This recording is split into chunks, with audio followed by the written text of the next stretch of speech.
Kính chào quý vị. Welcome to Hollywood Entertainment Today. Hit everything in Hollywood. I'm so excited for this year. I feel like this year is going to be an amazing year.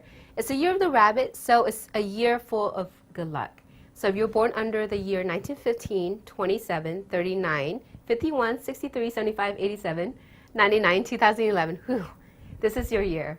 With all the luck, there are going to be a lot of amazing movies this year, so please stay tuned. The first movie, Barney's Version, is a serial comic adaptation of Mordecai Richler's award-winning 1997 novel starring Paul Giamatti as Barney Pavlovsky, who meets the great love of his life, Miriam, played by Rosamund Pike, at the most inopportune time manageable. His marriage to his second wife, played by Minnie Driver, a wealthy Jewish princess and compulsive shopper.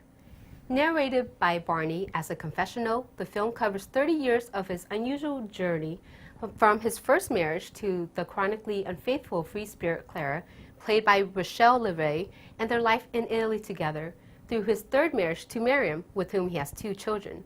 Standing in the wings is Barney's father, Izzy, played by Dustin Hoffman, who continues to stick by him as his loyal right-hand man. Through it all, Barney experiences numerous highs and lows, but managed to consistently surprise everyone with unforeseen acts of altruism and kindness that turn him into the modern hero. Barney's Version is out in theaters. Please check out the behind the scenes for it. That's for you. I even signed it. You screwed over everyone you ever knew or cared about. Now the whole world's gonna know what a murderer you really are. You could use a mint. He's a very complicated guy, though. I mean, he's got a kind of self-destructive streak in him. He doesn't, he's blunt and forthright, but he's kind, and underneath it, he's very complicated, kind of a mess. Albino. She's a well-bred woman, makes a nice Psyche Kugel, has a beautiful rack. Many successful marriages have been built on far less.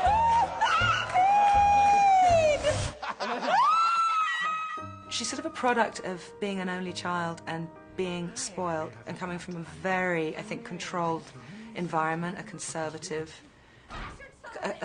Jewish family that is extremely controlling.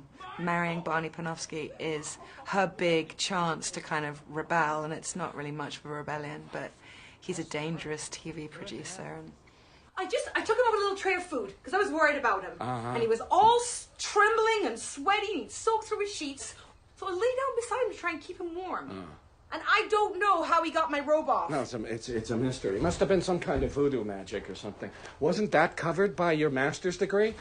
Yeah. Didn't you take that class? Feminist approaches to fornication and adultery? I can't hear you. Maybe you were sick that day, You know. Professor. I don't think we should talk about this while I am still so upset. Oh, my.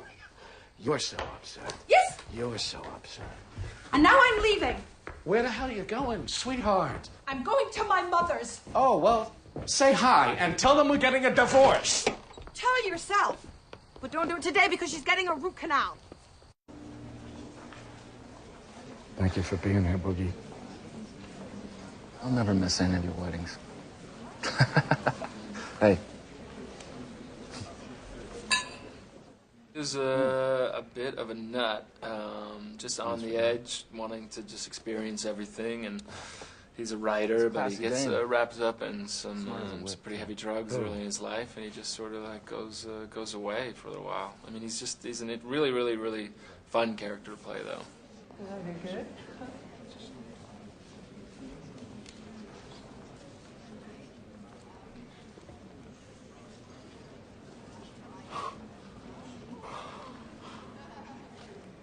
Oh, man.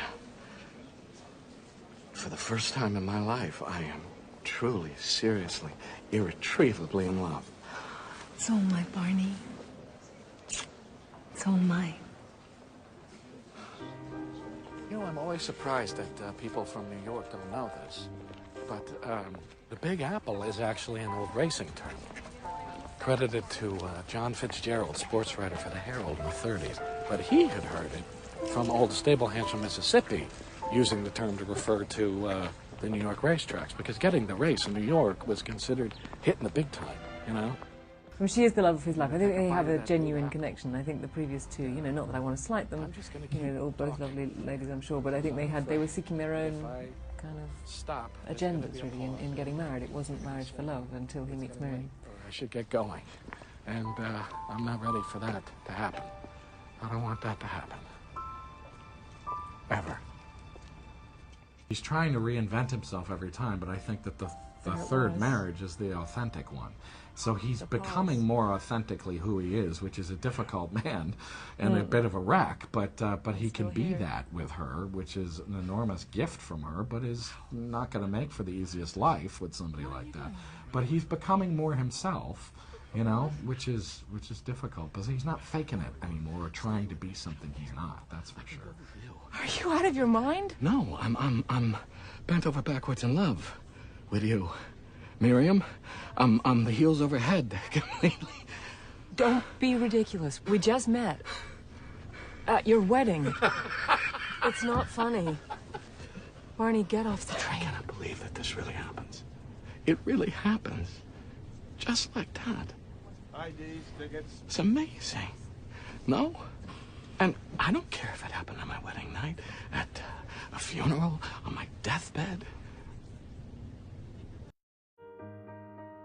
You know, funny enough, it is, because it's not just funny. Like, it has to sort of be really dramatic, because it has to be real. I mean, this kind of comedy. A lot of my relatives have asthma. Don't be ridiculous. We just met. At your wedding. It's not funny. For the first time in my life, I am truly, seriously in love. That's that particular character, and I think that's the character we happen to be watching at the time. I think there is obviously a million different ways to go about the pursuit of love, and this is this guy's way of doing it. I don't know what it says on a larger scale. I don't know where to start with how inappropriate this all is. Why don't you just skip ahead from where I'm annoying and inappropriate to where I'm charming and endearing? Salute. That was my first gun. I want you to have it. I should kill you for this. What you should have done was call first. How come you didn't mention this gun? I'm just gonna keep talking because I'm afraid that if I stop, there's gonna be a pause and you're gonna say I should get going. There it was, the pause. I'm still here.